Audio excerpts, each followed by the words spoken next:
എന്താണ് രാജേട്ടൻ? സുഗത ഒരുപാട് നല്ല സിനിമയും നാടകമൊക്കെ കണ്ടിട്ടുള്ള. അതെ അതെ. ഇങ്ങനെ അടുത്തിരിക്കാൻ ആദ്യമായിട്ടാണ് നമ്മൾ സംസാരിക്കാൻ പറ്റും. അല്ല, നമ്മൾ സംസാരിച്ചിട്ടുണ്ട്. ഞാൻ രാജേട്ടനെ കാണുന്നത് ഞാൻ കോളേജിൽ പഠിക്കുമ്പോൾ സീനിയറായിട്ട് എഡിറ്ററൊക്കെ നിന്നായിരുന്നില്ലേ, ആ സമയത്തൊക്കെ ഞാൻ പ്രീ ഡിഗ്രി അവിടെ ചേർന്ന സമയമാണ്. പിന്നെ നമ്മൾ കാണുന്നത് നോ കമന്റ്സ് പ്ലീസ് എന്ന് പറഞ്ഞിട്ട് അപ്പോൾ വരുമ്പോൾ സ്റ്റുഡിയോയിൽ ഏഷ്യാനെറ്റിൻ്റെ ഒരു പ്രോഗ്രാം.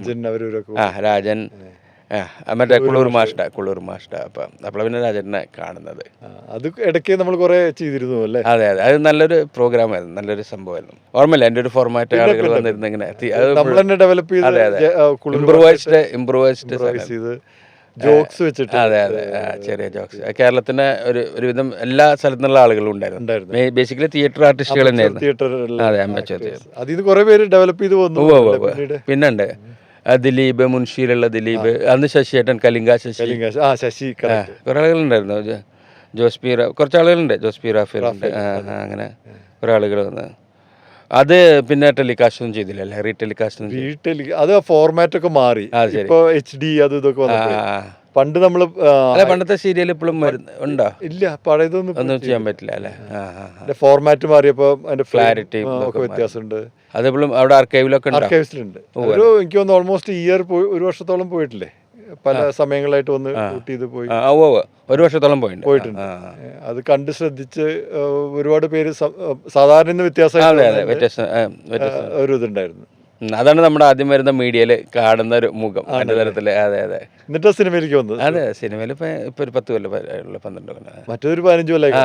അതുണ്ടായി, 15 കൊല്ലമായിട്ട്. ശരി, കൂടുതലായി കാണും. അത് നല്ലൊരു എക്സ്പീരിയൻസ് ആയിരുന്നു. പിന്നെ മാഷയായിട്ട് പിന്നെ അങ്ങനെ സ്ഥിരം ഇതുണ്ട്. ഞങ്ങളിപ്പോൾ ചെയ്യുന്നൊരു നാടകം മാഷ ചെയ്തിരിക്കുന്നത്, ടാർസൻ കാണാൻ വന്നിരുന്നോ? ഇല്ല, എറണാകുളത്ത് അവതരണുണ്ട്. അത് ഞാനും ശ്രീകുമാറില്ലേ, നമ്മുടെ മറിമായം ശ്രീകുമാർ, രണ്ടുപേരും നമ്മുടെ മമ്മൂട്ടി ബെസ്റ്റ് ആക്ടറിൽ അവിടുന്ന് വന്ന. ശരി ശരി. അതില് ഉണ്ടായിരുന്നു. അതിലും ഇത് കുറെ ആക്ടേഴ്സ് ഡെവലപ്പ് ചെയ്ത് വന്നു. ആക്ടിങ്ങിന്റെ ഒരു മമ്മൂട്ടി 3 സീസൺ. ഈ വിൻസി അല്ലേ, വിൻസി ഒക്കെ അവിടെ അല്ല, അത് വേറൊരു ആക്ടിങ്, വേറെ അനീഷ് മേനോഷ്. ഒരു കുറെ കണ്ടു. ഈ ബാബു എന്ന് പറഞ്ഞിട്ട് ഇപ്പൊ ഏതാ സുരേഷ് ഗോപിയുടെ കൂടെ സിനിമയിലെ പോസ്റ്ററിലൊക്കെ കാണാം അയാളുടെ ചിത്രം. ശരി. പേരെന്താ, എഞ്ചിനീയറിംഗ് പഠിച്ചിരുന്ന അയാളാണ് ഫസ്റ്റ് സീസണിന്റെ വിന്നറായിരുന്നത്. ശരി. അങ്ങനെ കുറെ പേര് വന്നിട്ടുണ്ട്. അങ്ങനെയാണ് ഈ ശ്രീകുമാറും അതിൽ. അതെ അതെ. അപ്പൊ ഞങ്ങൾ രണ്ടാളും കൂടി ചെയ്യുന്ന ഒരു നാടകമാണ് ഇതെന്ന് പറഞ്ഞിട്ട്. അത് വേറെ സ്ഥലങ്ങളൊക്കെ സ്റ്റേജ് ചെയ്യുക. അത് ഞങ്ങളിപ്പോ കഴിഞ്ഞ കൊല്ലം ഓസ്ട്രേലിയ പോയിട്ടുണ്ടായിരുന്നു. എറണാകുളത്തുണ്ടായിരുന്നു, തിരുവനന്തപുരത്തുണ്ടായിരുന്നു, സൂര്യ ഫെസ്റ്റിവലിൽ കളിച്ചത്. ഒന്നുകൂടി വൈഡായിട്ട് കളിക്കണം എന്നുണ്ട്. നാടകം കുറച്ച് ബുദ്ധിമുട്ടുണ്ട്, കാരണം ഇതിൻ്റെ സംഘാടകരെ കിട്ടാനൊക്കെ. അവരെ ഒരു ഏറ്റെടുക്കാൻ ഒരു പലർക്കും, പക്ഷേ ചെയ്യുന്നുണ്ട്.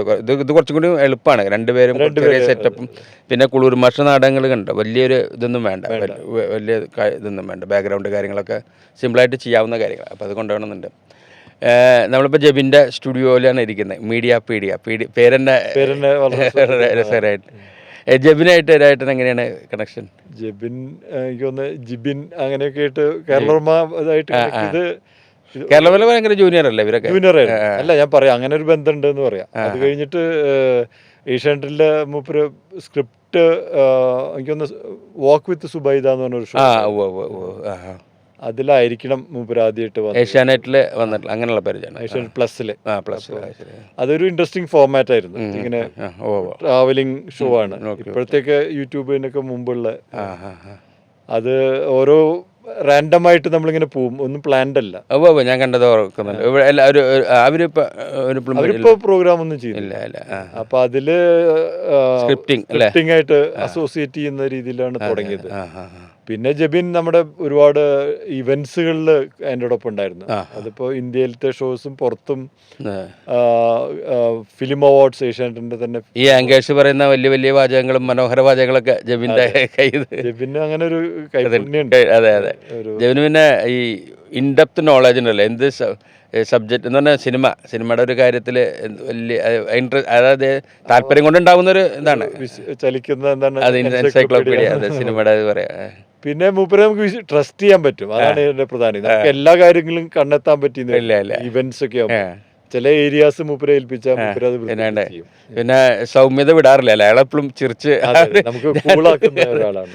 അതെ ഞാനും ജബിൻ അങ്ങനെ ഞങ്ങളൊരു ഒരുമിച്ചൊരു സ്ഥലം ഉണ്ടായിരുന്നു. ഞാൻ ഗ്ലോറിയ എന്ന് പറഞ്ഞിട്ട് വിട്ടൊരു അവിടെ ജോ ഗ്ലോറിയ, അപ്പം പുള്ളിയുടെ ഒരു സ്ഥാപനം ഉണ്ടായിരുന്നു അതേപോലത്തെ ഗ്ലോറിയ എന്ന് പറഞ്ഞിട്ട്. അവിടെ ഇത് എഡിറ്റിംഗ് ഒക്കെ ഞാൻ അവിടെ ഉള്ള പരിചയമാണ് ജബിനെ. അപ്പോൾ എപ്പോഴും നമ്മുടെ ഒരു കോമൺ ഇൻട്രസ്റ്റ് കുറേ ഉള്ള കാരണം ഇങ്ങനെ എപ്പോഴും സംസാരിക്കുന്നൊക്കെയാണ്. അപ്പോൾ ജബിനുള്ള കണക്ഷൻ ഇങ്ങനെ വന്നായിരുന്നു എപ്പോഴും. ഒരു ജബിൻ കുറേ സ്ക്രിപ്റ്റൊക്കെ എഴുതിയിട്ടുണ്ട്, അറിയാം. പലതരത്തിലും അല്ലേ ജിബിന്റെ കൂടെ അതെ ഞാൻ പലതരത്തിലും ഞങ്ങൾ നോക്കിയിട്ടുണ്ട് കുറേയൊക്കെ സ്ക്രിപ്റ്റിൻ്റെ കാര്യം. പിന്നെ ജബിൻ ഇതിലാണ് പിന്നെ ബിസി ആയിപ്പോയി. പക്ഷേ സ്ക്രിപ്റ്റിംഗ് ടാലന്റഡ് ആണ്. നമുക്ക് ഒരു ഓറിയന്റേഷൻ കൊടുത്താൽ പിന്നെ ടേക്ക് ഓവർ. അതെ അങ്ങനെയൊക്കെ ഉണ്ട്. നമ്മുടെ കുറെ പ്രോജക്റ്റുകൾ എല്ലാം ഇപ്പൊ ഇവന്റ്സിൽ സിംഗപ്പൂർ ഇവന്റ്സ് കുറെ ചെയ്തിട്ടുണ്ട്, ഗൾഫിൽ ചെയ്തിട്ടുണ്ട്, യുകെയിൽ ചെയ്തിട്ടുണ്ട്. പല മുപ്പർക്ക് വരാൻ പറ്റാത്ത സ്ഥലത്താണെങ്കിൽ എഴുതി തരും. ഞാൻ എഴുതിയിട്ട് ഫോട്ടോസ്റ്റാറ്റ് അല്ല എന്താ പറയുക, വാട്സപ്പിലൊക്കെ ഇട്ട് സ്ക്രിപ്റ്റ് ഹാർഡ് വർക്കിംഗ് ആണ്. അങ്ങനെ വേറെ ആളില്ല. അല്ല പെട്ടെന്ന് എഴുതാൻ പറ്റുന്നത് തന്നെ അങ്ങനത്തെ ഒരു അതിനെ പറ്റിയുള്ള വിവരം ഉണ്ടല്ലോ പലതരത്തിൽ. ഇവിടുന്ന് വേറെ സ്ഥലത്ത് ഇന്റർനെറ്റ് പണ്ട് തന്നെ ആൾക്ക് ഒരുപാട് കാര്യങ്ങൾ അതൊരു വലിയൊരു കഴിവാണ്. അപ്പോൾ നമ്മുടെ ഈ ജബിന്റെ ഈ എന്താ പറയുക, അല്ല ഇതൊരു വളരെ സാധ്യതയുള്ള ഒരു തൃശ്ശൂരാണ്, വളരെ ആക്സസ് ആയിട്ടുള്ള സ്ഥലമാണ്, തൃശ്ശൂർ ടൗണിൽ തന്നെയാണ്. അപ്പോൾ ഇതിന്റെ ഒരു സൗകര്യമൊക്കെ കാരണം വെച്ചാൽ ഇപ്പോൾ ഈ ഇന്റർനെറ്റ് മറ്റേ എന്താണ് യൂട്യൂബും അത് ഇതൊക്കെ സോഷ്യൽ മീഡിയ ഭയങ്കര സ്ട്രോങ് ആയി വരുന്ന ഒരു കാലമല്ല. ടെലിവിഷനൊക്കെ വീക്കായി വരിക. അപ്പൊ സോഷ്യൽ മീഡിയക്ക് ഇങ്ങനെ ഒരു സ്പേസ് പ്രൊഫഷണൽ ആയിട്ട് ഇപ്പൊ ഒരാൾക്കൊരു ഐഡിയ ഉണ്ടെങ്കിൽ ഇവിടെ വന്നാൽ മതി. ബാക്കി കാര്യങ്ങളൊക്കെ ഇവിടെ തന്നെ ഉണ്ട്. എല്ലാവരും സൂപ്പർ മാർക്കറ്റ് പോലെ തൃശ്ശൂർ ഇല്ല, എല്ലാതും കിട്ടും. നമ്മൾ പിന്നെ സംഘടിപ്പിക്കൊക്കെ ഇതിപ്പോ ക്യാമറ മുതൽ ആള് വരെ എല്ലാതും വേണമെങ്കിൽ വന്നാൽ മതി. ആളുകൾ വന്ന ഒരു ഐഡിയ ആയിട്ട് വന്നാൽ അതൊരു പ്രൊഡക്റ്റ് ആയിട്ട് തിരിച്ചു പോവാം. അല്ലെങ്കിൽ ഇവരൊക്കെ എറണാകുളം ഡിപ്പെൻഡന്റ് ആവും, കോഴിക്കോടോ. അതെ ഇപ്പൊ എനിക്കൊന്ന് പാലക്കാട് ആ ഏരിയയിലൊക്കെ ആൾക്കാർക്ക് എല്ലാവർക്കും നടുവിലായിരുന്ന കാരണം സുഖമാണ്. അപ്പൊ തൃശ്ശൂർ ഒരു നല്ലൊരു ഭാവി കാണുന്നു. ഓക്കെ, ജബിനും സുഹൃത്തുക്കൾക്കും all the best. Okay, all the best. Media pedia. Thank you.